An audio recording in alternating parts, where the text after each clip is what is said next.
샬롬. 네, 큐티 4강에 오신 여러분을 사랑하고 축복합니다. 기도하고 시작하도록 하겠습니다. 하나님 아버지, 또 이렇게 큐티 4강을 함께 공부할 수 있도록 인도해 주시니 감사합니다. 하나님의 말씀을 저희들이 더욱 깊이 묵상하고 또 하나님의 뜻을 알아갈 수 있도록 하나님 함께하여 주옵소서. 예수님의 이름으로 기도드리옵나이다. 아멘. 네, 여러분 반갑습니다. 네, 오늘은 큐티 4강, 큐티를 깊이 하는 방법에 대해서 같이 한번 배워 보도록 하겠습니다. 큐티를 잘하기 위해서는 반드시 두 단계를 거쳐야 됩니다. 첫 번째 단계는 말씀을 어떻게 해야 된다고요? 매일 보는 습관이 되어야 되죠. 말씀을 매일 보는 습관이 되어 있지 않으면 큐티를 깊이 할 수가 없습니다. 그래서 매일매일 하는 게 굉장히 중요합니다. 두 번째는 본문을 정확하고 또 깊이 있게 보는 능력을 기르는 거죠.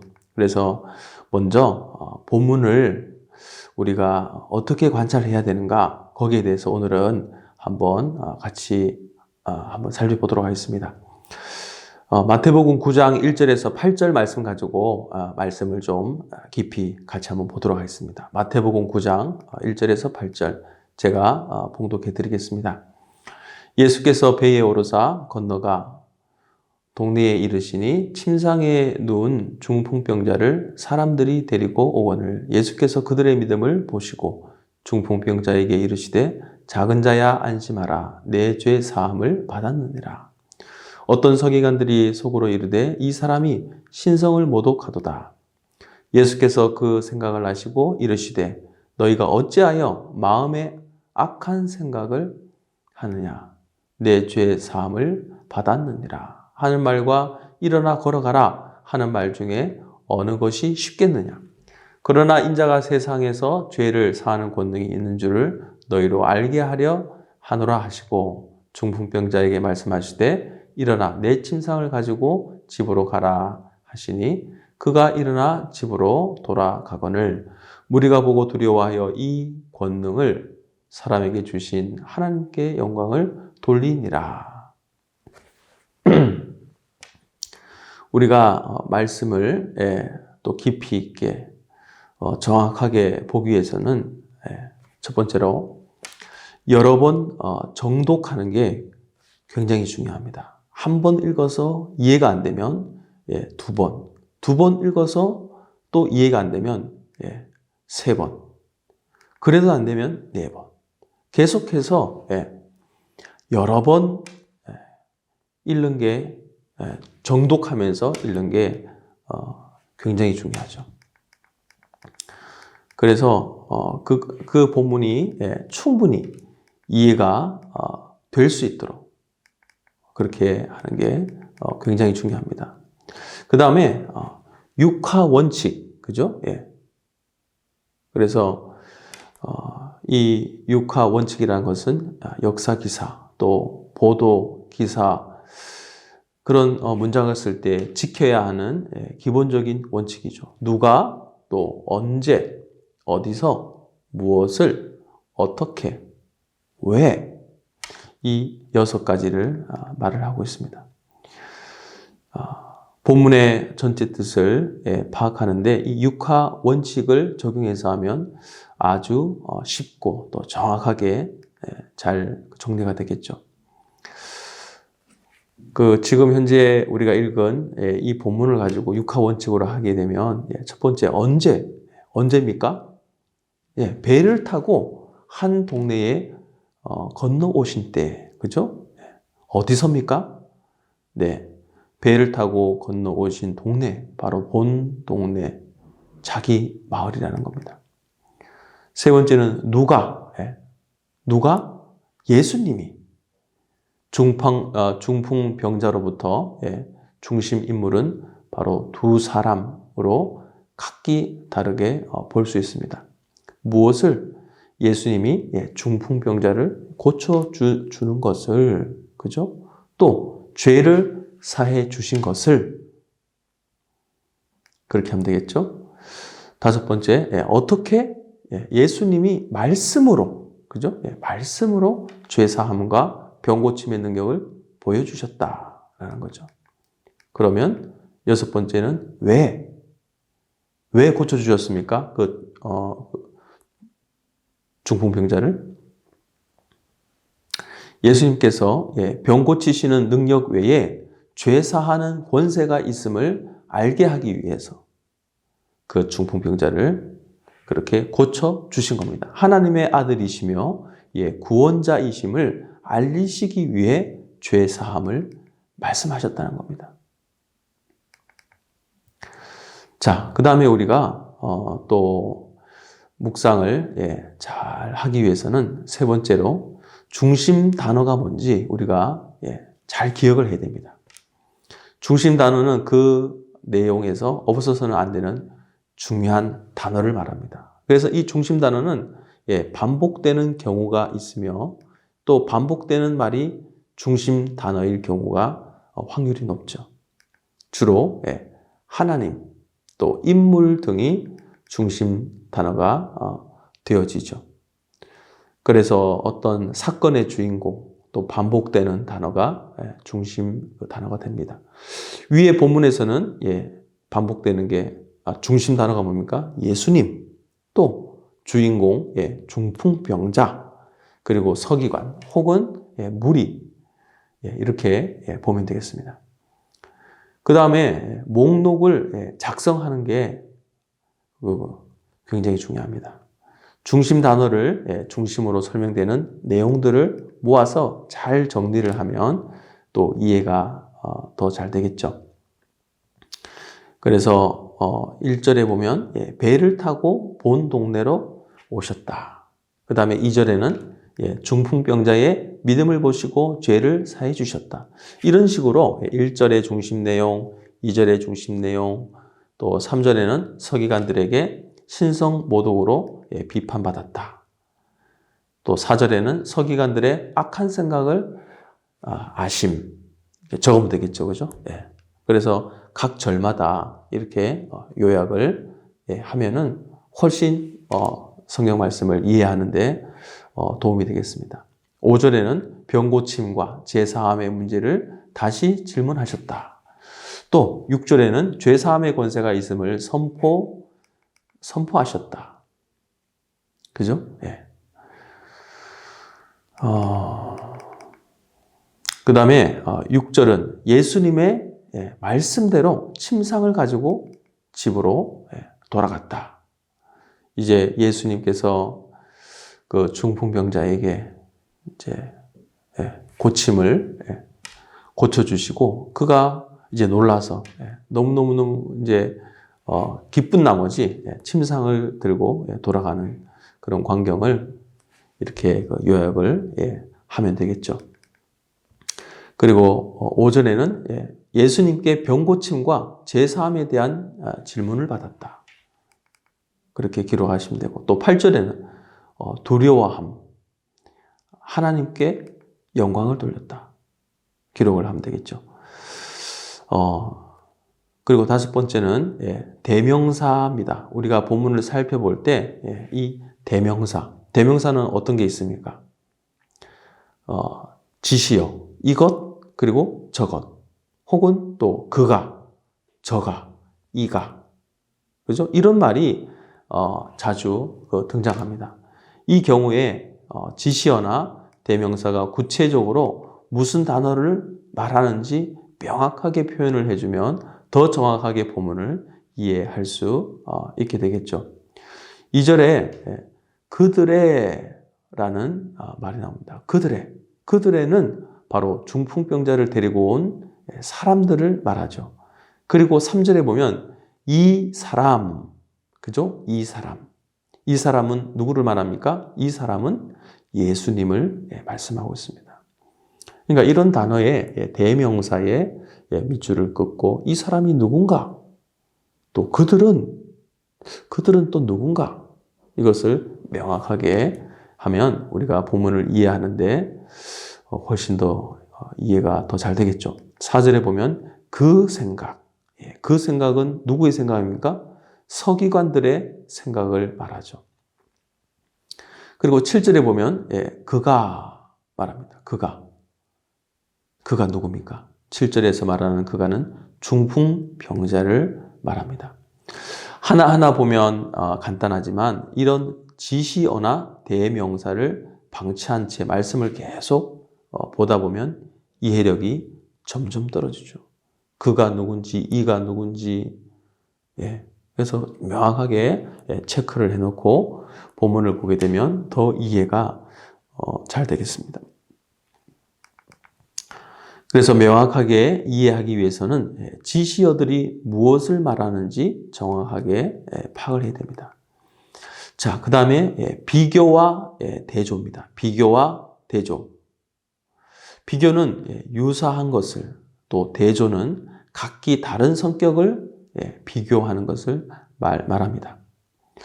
대조를 나타내는 단어는 그러나, 또 오직, 다만, 그런 단어가 있고, 또 문맥에서 그 뜻을 더욱더 정확하게 파악을 할 수 있죠. 그래서 인물 대조, 그리고 또 사건을 대조할 수도 있고 단어를 대조할 수도 있습니다. 위의 본문에서 중풍병자와 서기관들 혹은 예수님과 서기관들을 대조해서 살펴볼 수 있죠. 그래서 이 대조는 목록 작성을 활용하면 더 정확하게 알 수 있습니다. 성경에는 이런 대조되는 내용들이 참 많이 나옵니다.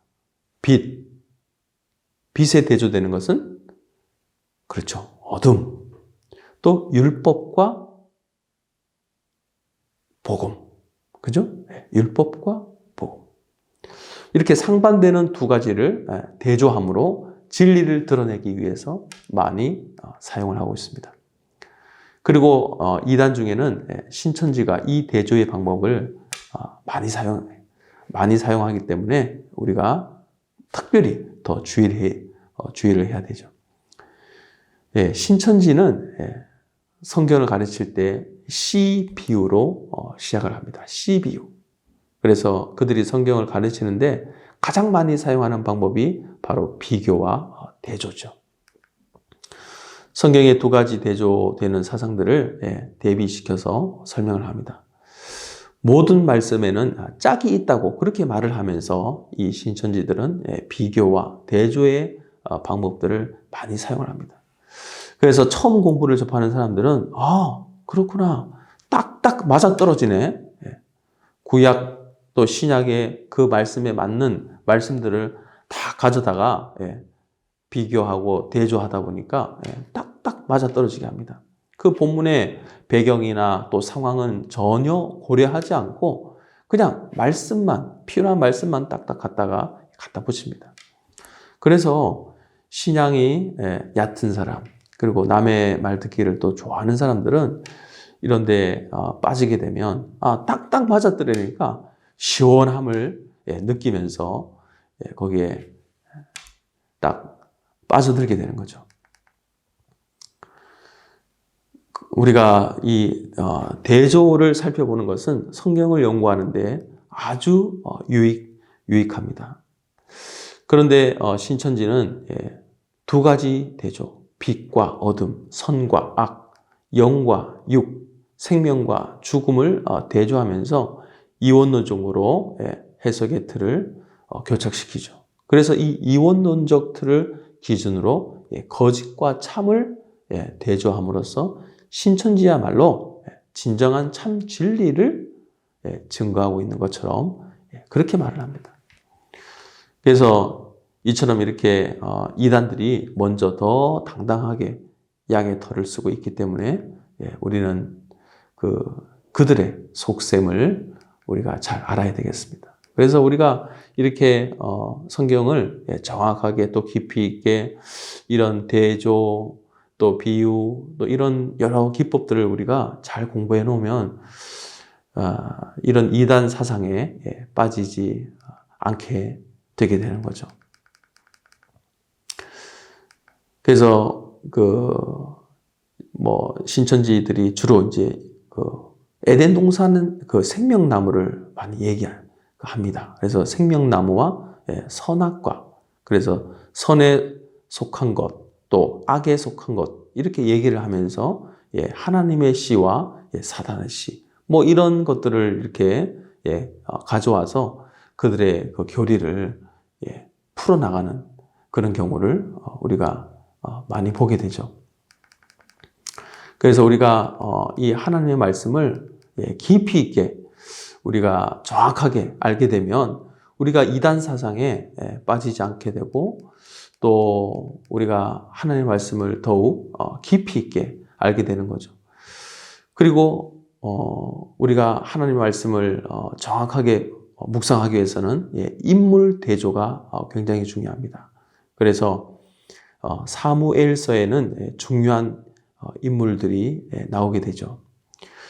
사무엘서에 보면 사무엘과 엘리가 나옵니다. 그죠? 사무엘, 엘리, 이런 어떤 영적인 대조. 그리고 그 이후에는 다윗과 사울이 나오죠. 그렇죠?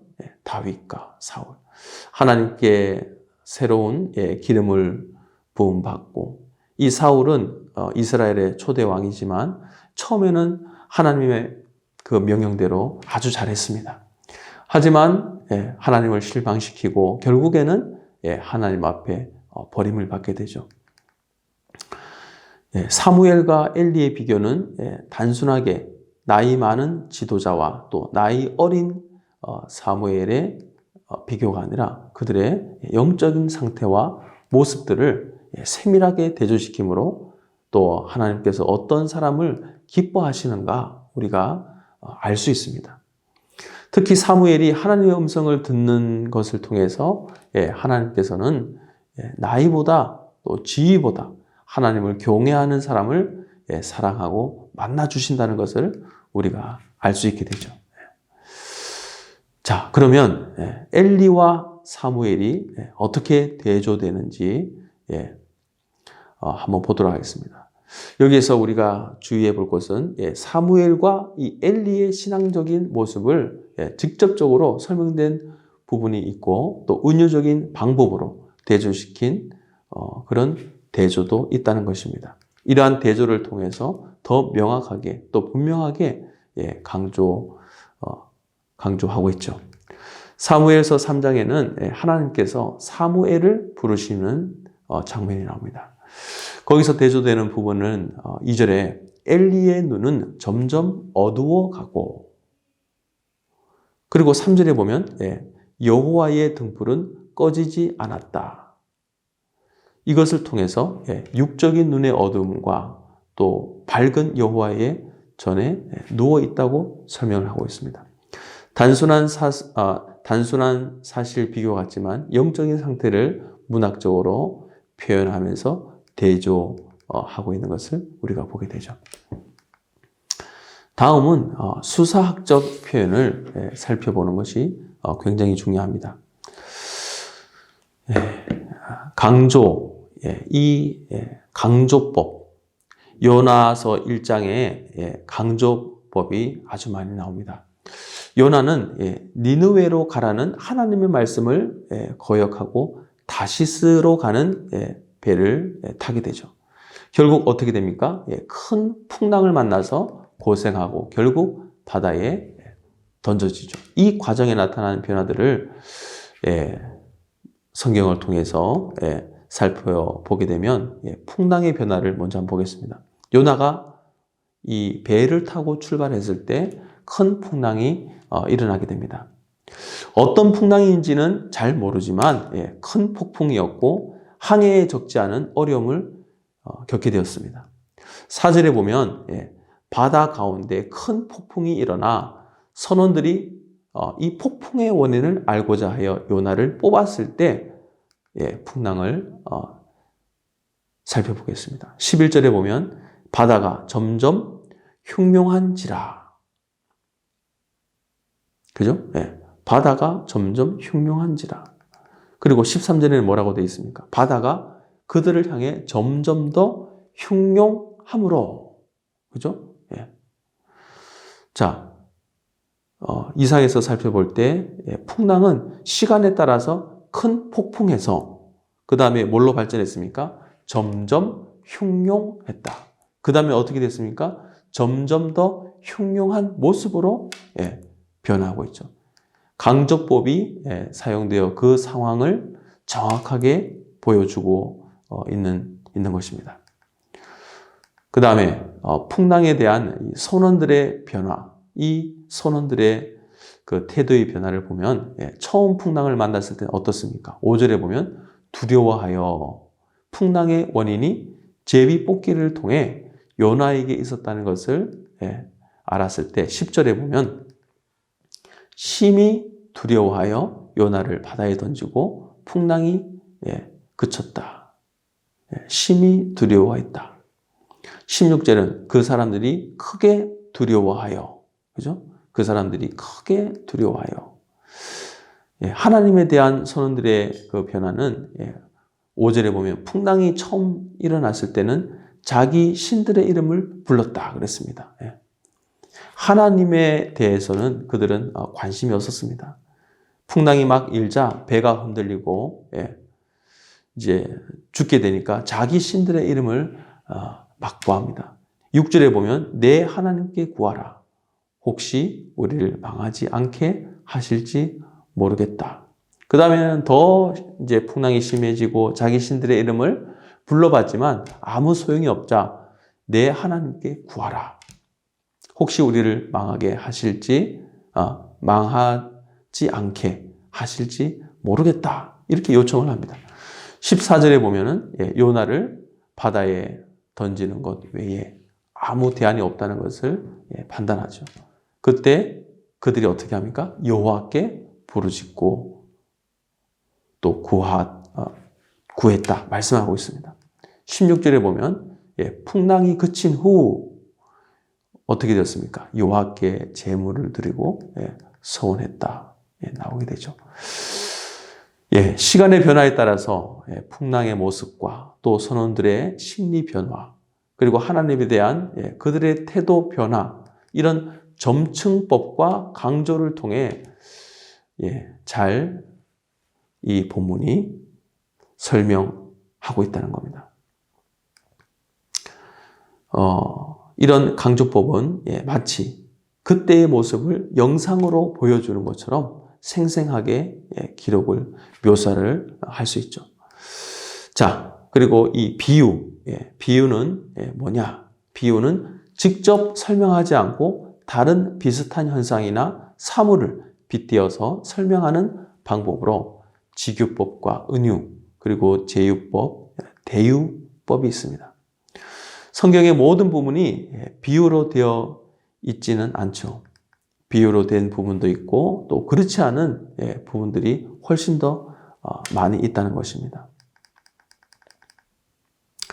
그래서 우리가 성경 말씀을 볼 때는 한 부분만 봐서는 안 되죠. 전체적인 부분을 봤을 때 하나님의 뜻이 무엇인지 우리가 잘 알 수 있다는 겁니다.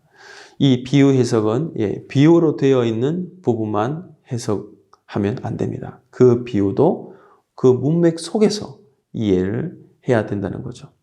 본문 속 비유 뜻이 다른 본문에도 동일하게 적용되는 것이 아니라는 것입니다.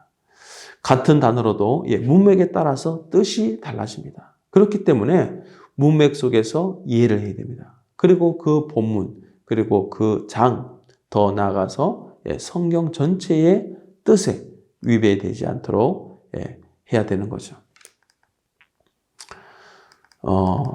그래서 우리가 마태복음 13장 45절에 보면 또 천국은 마치 좋은 진주를 구하는 장사와 같다.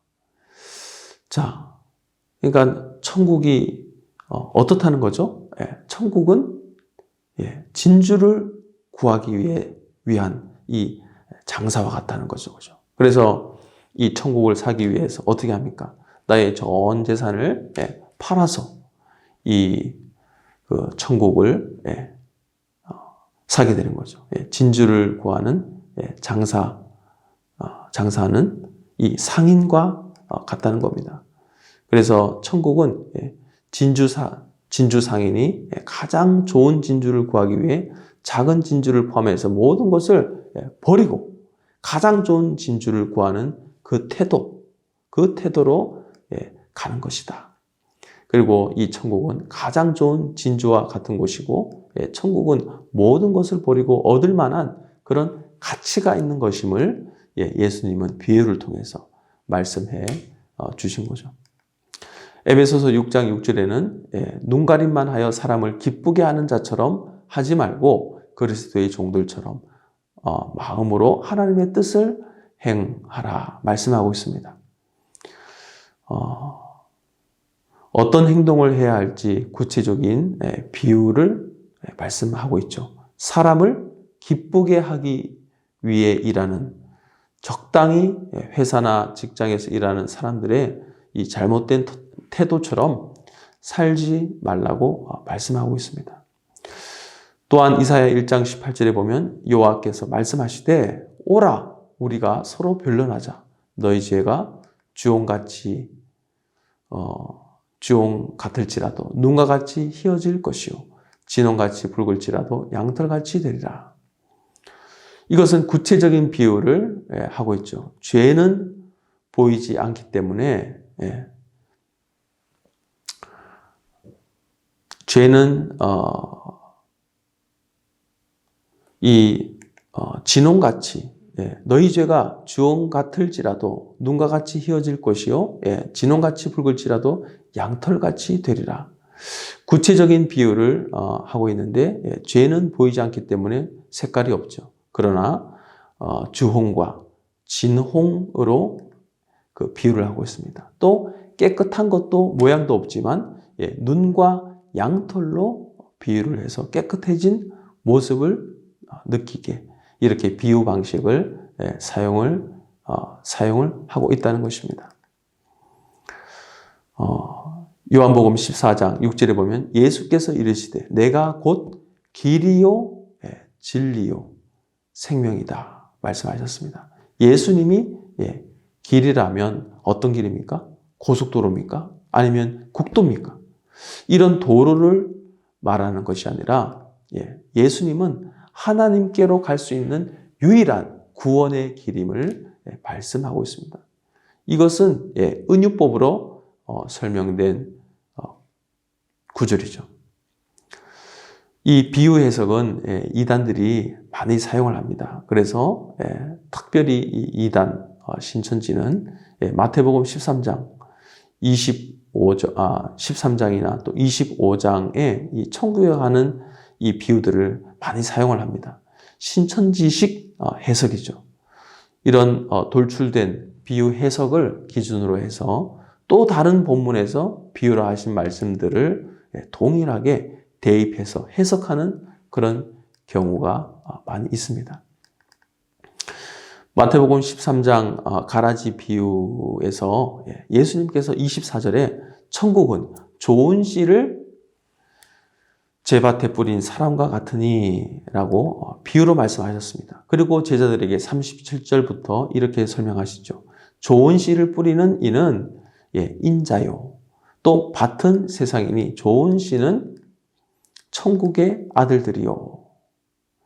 예수님의 이 말씀은 좋은 씨가 뿌려진 밭에 원수마귀가 와서 가라지를 뿌리고 갔으며 이때 추수 때까지 세상 끝날 때까지 함께 자라게 두었다가 추수꾼, 바로 천사를 말하죠. 추수꾼을 통해서 가라지를 먼저 거두어 불사르게 한다. 그런 말씀입니다.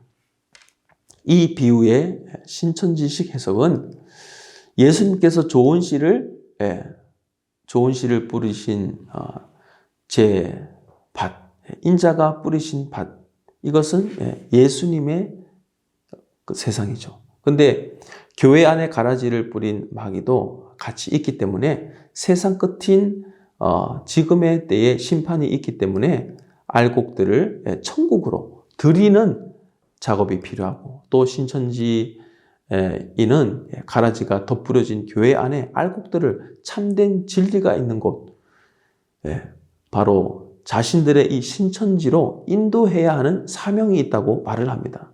그래서 그들이 알곡을 빨리 추수해야 된다. 그래서 이렇게 우리 일반 교회에 와서 믿는 사람들을 자꾸 이렇게 전도하고 꼬시고 그렇게 해서 그들을 신천지로 자꾸 데리고 가려고 하는 거죠. 따라서 이 알곡들이 있는 교회 안에 이 이단 신천지가 침투해서 포교를 합니다.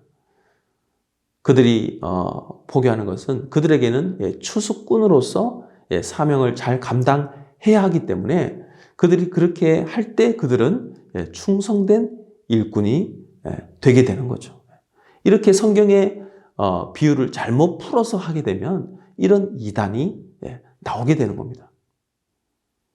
하나님의 거룩한 교회를 부수는 것을 자기 사명으로 알고 또 목회자를 음해하면서 성도들의 영혼을 온갖 거짓으로 속여서 빼앗아가는 이런 비정상적이며 또 비도덕적인 엉터리 비유 해석으로부터 시작이 되게 되는 겁니다.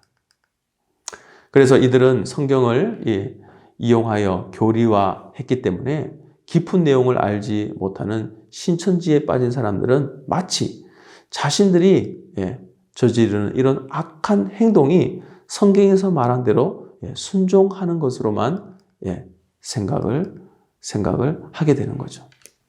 그래서 성경을 깊이 있게 또 묵상을 제대로 하지 않으면 이런 엉터리 해석이 나오고 이런 신천지, 이런 이단이 나오게 된다는 겁니다. 다음은 환유와 제유. 조금 어렵죠, 그죠? 환유, 제유.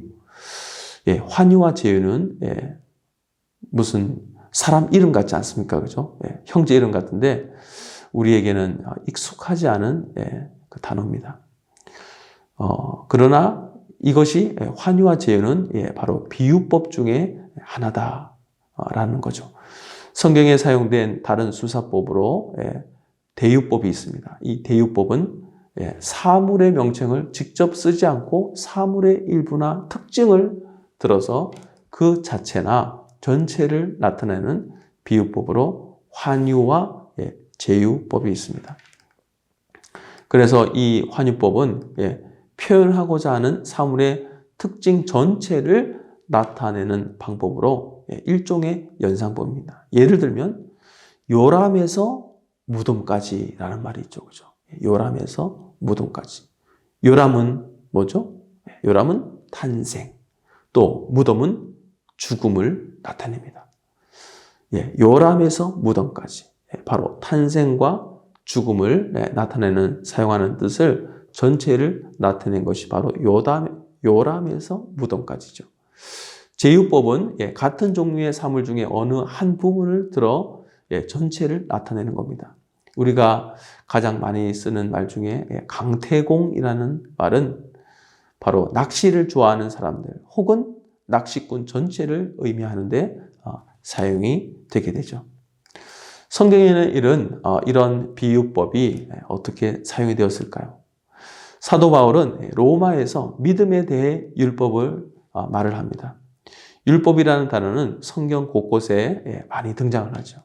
율법은 하나님께서 이스라엘 백성에게 주신 교훈과 또 명령을 가르치지만 율법이라는 단어가 사용될 때 모세오경 혹은 구약 전체를 의미하는 단어로 사용이 되기도 합니다.